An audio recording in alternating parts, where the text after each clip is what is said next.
بسم الله الرحمن الرحيم الحمد لله رب العالمين الرحمن الرحيم. മഹല്ല് കുടുംബസംഘം സംഘടിപ്പിക്കുന്നതിനെക്കുറിച്ച് മഹല്ല് പ്രവർത്തക സമിതി യോഗത്തിൽ ചർച്ച വരികയും ആയത് മഹല്ല് നിവാസികളുടെ മൊത്തം യോഗം വിളിച്ച് രൂപം കാണാമെന്ന് തീരുമാനിക്കുകയും ചെയ്തു. ഇതുപ്രകാരം 20/11/2011 യോഗത്തിൽ മഹല്ല് സംഘം നടത്തിക്കുന്ന വിജയമായ മഠത്തിൽ ആലിക്കോയ സാഹിബ് ചെയർമാനും വി സാലി ജനറൽ കൺവീനറും എ അലിമാസ്റ്റർ സാമ്പത്തികം അവതരിപ്പിച്ച പരിപാടി അധികവും ഈ മഹല്ലിൽ നിന്ന് നിർദ്ദേശം തന്നതുപോലെ തന്നെ അതുപോലെ തന്നെയാണ് നടത്തിയിട്ടുള്ളത്. കാരണം നമ്മൾ അധികം ചെറിയ കുഞ്ഞുമക്കളെ കൊണ്ട് 10 വയസ്സിന് താഴെയുള്ള കുട്ടികളെ കൊണ്ടാണ് പരിപാടി അവതരിപ്പിക്കാൻ പാടുള്ളൂ സ്റ്റേജിൽ എന്നുള്ള നിബന്ധനയോട് കൂടി സംഗീതങ്ങളില്ലാതെ കുട്ടികൾ വായ്പാട്ട് പാടിക്കൊണ്ടാണ് അവതരിപ്പിച്ചത്. മാത്രമല്ല കുട്ടികളെ അവതരിപ്പിച്ച പരിപാടികളുടെ ചില സന്ദേശങ്ങൾ നമ്മളിൽ എത്തിക്കാനും അവർ സഹായിച്ചിട്ടുണ്ട്. അതായത് പ്രായമായാലും ഖുർആൻ പഠിക്കുന്നതിന് തടസ്സമില്ല. ഏഷണി പരദൂഷണം കൊണ്ടുണ്ടാകുന്ന വിപത്തുകൾ, സ്ത്രീധനം എന്നിവയെ മറ്റുള്ളവരിൽ ഉണർത്താൻ ഈ കുഞ്ഞു മക്കളിലൂടെ നമുക്ക് സാധിച്ചിട്ടുണ്ട്. അപ്പൊ അള്ളാഹു അത്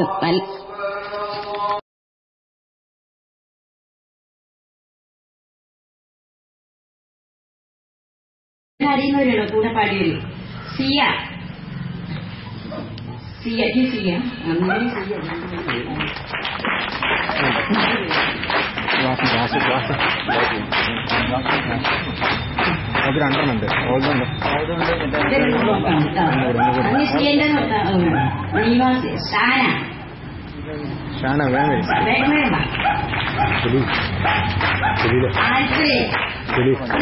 വഴി കൊടുത്താൽ മതി.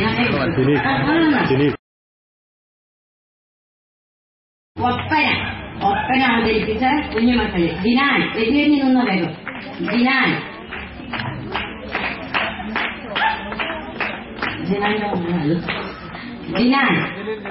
അതതാ ദിനാൻ നാസ്നി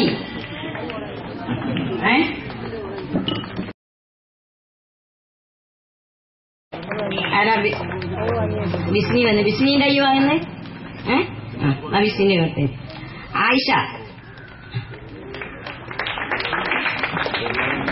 വാങ്ങിയ സുമയ്യ നോക്ക്.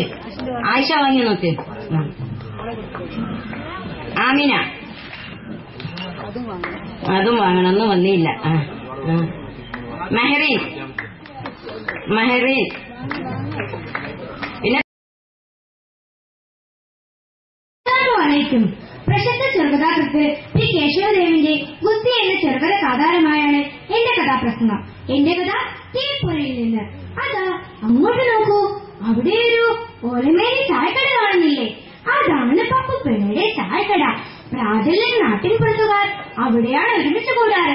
അബ്ദുവും കുഞ്ഞു മൊയ്തീനും നാണവും നാരായണനും ഔസേപ്പും കുഞ്ഞു പരീതും ഒക്കെ.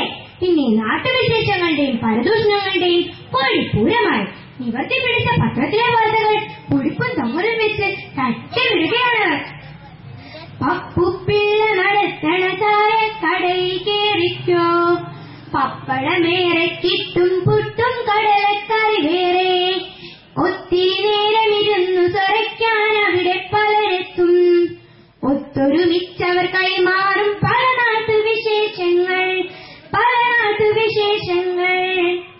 പപ്പുപ്പിള്ളയുടെ ചായക്കടയുടെ തൊട്ടടുത്താണ് അബ്ദുറഹ്മാന്റെ മുറുക്കാൻ കട. അവർ രണ്ടുപേരും ഒരേ വീട്ടുകാരെ പോലെയാണ്. ഓണവും പെരുന്നാളുമൊക്കെ രണ്ടുപേർക്കും ഒരേപോലെ. ആ നാട് മുഴുവൻ അങ്ങനെയാണ് കഴിഞ്ഞിരുന്നത്. അമ്പലമിൽ ശംഖു മുഴങ്ങും, പള്ളിയിലോ പാങ്ക് മുഴങ്ങും. വലിയ പെരുന്നാളും ഓണവും എല്ലാവർക്കും ഉത്സവനാള്, എല്ലാവർക്കും ഉത്സവനാള്.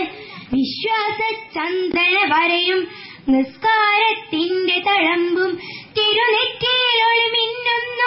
ഒത്തൊരുമിച്ചവരും വാഴുന്നു. അങ്ങനെ ഇരിക്കെ അവർ പതിവ് പോലെ പരദൂഷണങ്ങളിലേക്ക് കെട്ടടിക്കുന്ന നേരത്താണ് അങ്ങോട്ടേക്ക് ഒരു ചെറുപ്പക്കാരൻ കടന്നു വന്നത്. അയാളുടെ കയ്യിൽ ഒരു നോട്ടീസ് ഉണ്ടായിരുന്നു. അയാളെ തുറക്കെ വായിക്കാൻ തുടങ്ങി. പ്രതീക്ഷിപ്പിൻ പ്രതീക്ഷിപ്പിൻ, മല്ലയുദ്ധ പോരാട്ടം ഈ വരുന്ന ഞായറാഴ്ച വൈകിട്ട് 4 മണിക്ക്. സമാധാന ലംഘനത്തിന് സാധ്യതയുണ്ടായതിനാൽ പോലീസ് ബന്ദോബസ്ത് ഉണ്ടായിരിക്കുന്നതാണ്. പപ്പുപിള്ള അക്ഷമനായി. അബ്ദുറഹ്മാനും കുഞ്ഞുമൊയ്തീനും ആവേശമായി. ചെറുപ്പക്കാരൻ ഫയൽമാൻമാരുടെ പേര് വായിച്ചു. കാമ എന്ന അപരനാമത്തിൽ അറിയപ്പെടുന്ന മലയാളികളുടെ അഭിമാന സ്തംഭമായ മേക്കാട്ടുനാണുപിള്ള. ഊക്കോടെ എതിരിടുവോനെ സൂത്രത്തിൽ തല്ലി മലർത്തും മേക്കാളെന്നാണുപിള്ള. പെരുത്തുള്ളൊരു കുസ്തിക്കാരൻ. അമ്പമ്പോ രാവണനാട്ടെ ആനത്തടിയന്മാരാട്ടെ ഉമ്പം കൂടാതെ തൊഴിക്കും മേക്കാളെന്നാണുപിള്ള. അബ്ദുറഹ്മാൻ അതത്ര പിടിച്ചില്ല. നിങ്ങൾ എതിരാരാന്ന് പറയുമാത്തേ. പഞ്ചാബ് പഞ്ചാനൻ മല്ലൻ മുഹമ്മദ് ഹുസൈൻ. ഹുസൈൻ എന്ന് കേട്ടതോടെ അബ്ദുറഹ്മാൻ 100 നാക്കായി. ഹുസൈനാണെങ്കിൽ വെറുതെ നൊസോദിടേണ്ട പുള്ളെ, 5-6 മേക്കാടേരെ തഞ്ചത്തിൽ സൂപ്പാക്കുന്നോൻ. മേക്കാട് സൂപ്പാക്കാൻ ബ്രഹ്മാവിന് പോലും കഴിയില്ല. പിന്നല്ലേ നിങ്ങളുടെ ഹുസൈനെ? പപ്പുപിള്ളയുടെ മുഖം വലിഞ്ഞു മുറുകി. മേക്കാടിനും ബ്രഹ്മാവിനും പറ്റാത്തതേ ഇവിടെ ഹുസൈന് പറ്റും. ബ്രഹ്മാവിന് പറഞ്ഞാലുണ്ടല്ലോ. പപ്പുപിള്ള നിന്ന് വിറച്ചു. കാമാന്ന് വെച്ചാ സലാമല്ലേ? സലാമിന്റെ പേര് കാഫിറിനിടോ? കുഞ്ഞുമൊയ്തീൻ പെരുപ്പിച്ചു. മാനുസന്റെ പേര് മൃഗത്തിനിടയല്ലേ? അബ്ദുറഹ്മാൻ പറഞ്ഞു. പിന്നെ പപ്പുപിള്ളക്ക് ക്ഷമിച്ചില്ല. ദോഷകവിയുമായി അയാൾ മുന്നോട്ട് ചാടി. ആർക്കെങ്കിലും തടയാനാവുന്നതിന് മുമ്പ് ദോഷകവി ഉയർന്നു കാണൂ. കുഞ്ഞുമൊയ്തീന്റെ ശിരസ് പിളർന്നു. അതോ ഒരലർച്ചയോടെ അയാൾ വീണു. അബ്ദുറഹ്മാൻ വർഗബോധമുണർന്നു. വീണയിലെ വെട്ടുന്ന കത്രിക അയാൾ പപ്പുപിള്ളയുടെ വയറ്റിൽ കുത്തി നിറക്കി. നിമിഷ നേരം കൊണ്ട് ചായക്കട ചോരക്കളമായി മാറി. ഒന്നിച്ചു ചായ കൂടിച്ചോരല്ലേ, ഒരേ പാത്രത്തിലുണ്ടു വളർന്നോരല്ലേ, ഒരുമിച്ചു പായ വീരിച്ചോരല്ലേ, ഒരേ വീട്ടിലൊന്നായി കഴിഞ്ഞോരല്ലേ, കളിപൂണ്ട് തമ്മിലാടിച്ചിടുന്നു, ഇന്ന് കുടൽമാലയൂരി കളിച്ചിടുന്നു. ആ നാട് മുഴുവൻ ലഹള പടർന്നു പിടിച്ചു. ഒരു കൊച്ചു തീപ്പൊരി വലിയ കാട്ടുതീയായി മാറാൻ അധിക സമയം വേണ്ടി വന്നില്ല. പങ്കുവച്ചവടക്കാരായ കാതറും ഗോവിന്ദനും വിവരമറിയുന്നത് പുഴക്കരയിൽ വെച്ചാണ്. പിന്നെ എട്ടും താമസിച്ചില്ല. കാതർ ഗോവിന്ദനെ കുത്തിമലർത്തി. കുടിലുകളെയും ചായക്കടകളെയും അഗ്നി വിഴുങ്ങി. കുടിലുകൾ ചാരക്കൂരകളായി കുടിലത താണ്ഡവമാടി,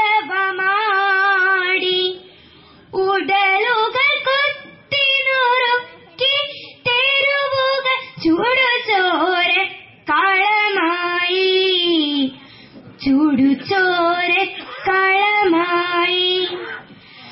അളവിട്ടുഗ്രഭണങ്ങൾ വിടർത്തി മദനാഗങ്ങൾ വിഷം ചീറ്റി, മരണം മത്തു പിടിച്ചു നടന്നു മനുജനു മണ്ണിൽ മതം പൊട്ടി, മനുജനു മണ്ണിൽ മതം പൊട്ടി.